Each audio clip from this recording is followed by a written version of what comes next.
Excuse-moi, tu peux me prêter une épingle, s'il te plaît, pour que j'éclate ta bulle? Tu n'as même pas remarqué que ces dernières années, ce sont plus d'une centaine de médecins qui ont été assassinés parce qu'ils préféraient utiliser les plantes que les médicaments poisons. Ah bon, t'avais pas remarqué? Eh ben, installe-toi que j'éclate ta bulle. Générique.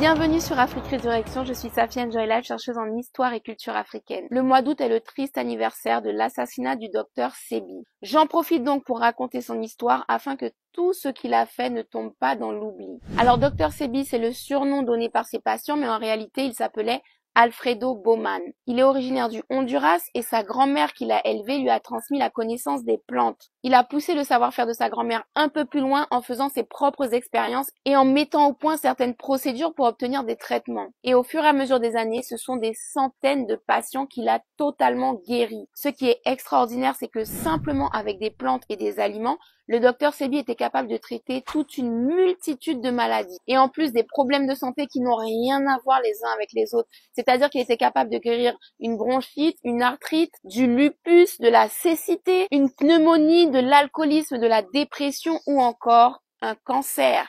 Ce que le docteur Sebi a réussi à mettre en évidence au fur et à mesure de ses traitements, c'est que la cause principale d'un grand nombre de maladies, c'est le mucus.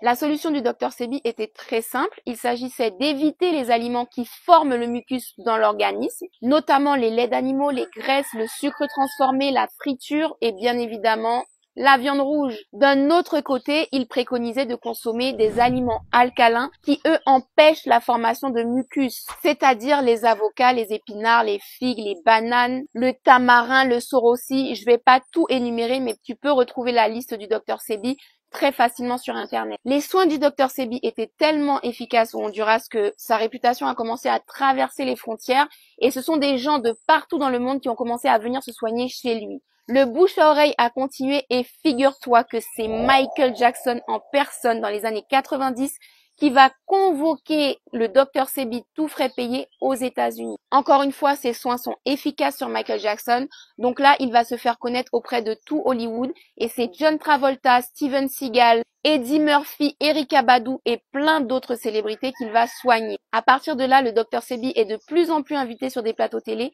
et sa célébrité commence à sérieusement inquiéter l'industrie pharmaceutique. Effectivement, les traitements du docteur Sebi ne coûtent quasiment rien. Il s'agit juste de manger sainement, de consommer des plantes qu'on peut ramasser dans n'importe quel jardin et de boire beaucoup d'eau. Et pour l'industrie pharmaceutique, si les gens sont moins malades ou si lorsqu'ils sont malades, ils préfèrent utiliser des plantes que les médicaments qui coûtent très cher, ça devient un problème financier. Du coup, les laboratoires pharmaceutiques attaquent en justice le docteur Sebi sous prétexte qu'il exerce aux États-Unis sans licence. Sauf que le docteur Sebi et ses avocats réussissent à prouver que ces traitements sont efficaces. Ce sont plus de 70 patients qui vont venir témoigner à la barre, dont beaucoup de célébrités, pour dire que les traitements du docteur Sebi leur ont réussi.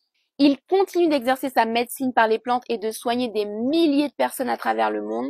Et ce qui va malheureusement signer son arrêt de mort, c'est le jour où il déclare dans les médias qu'il a trouvé une solution thérapeutique à base de plantes qui coûtent vraiment pas cher contre le sida. Je te rappelle que depuis maintenant plus de 40 ans qu'on a découvert cette maladie, le sida coûte extrêmement cher à soigner. C'est donc une maladie qui rapporte des milliards de dollars chaque année à l'industrie pharmaceutique. Écoute bien ce qui va se passer. Le docteur Sebi fait son annonce début 2016. En juin 2016, le mois suivant, il est arrêté au Honduras pour un prétexte complètement absurde. Il est placé en prison alors qu'il a 82 ans. Et le 6 août 2016, c'est-à-dire 2 mois après, il est déclaré mort d'une soi-disant pneumonie. Bizarrement, pendant les 2 mois où il a été incarcéré, sa famille n'a pas été autorisée à le visiter, ni ses avocats. Une autopsie a été réalisée, mais les résultats n'ont jamais été divulgués. Donc bref, tu l'as compris, le docteur Sebi est mort très étrangement entre les mains des autorités du Honduras.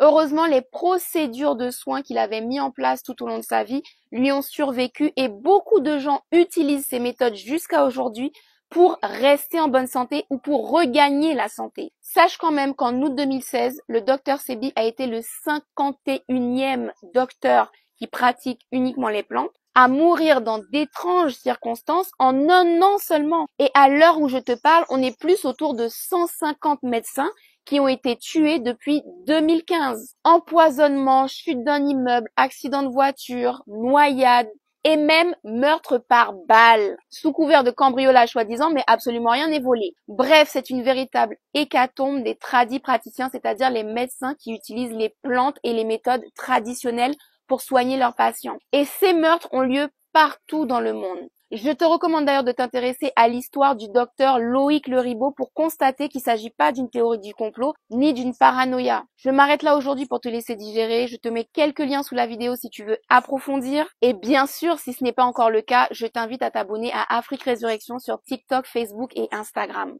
On se retrouve très prochainement pour une nouvelle chronique.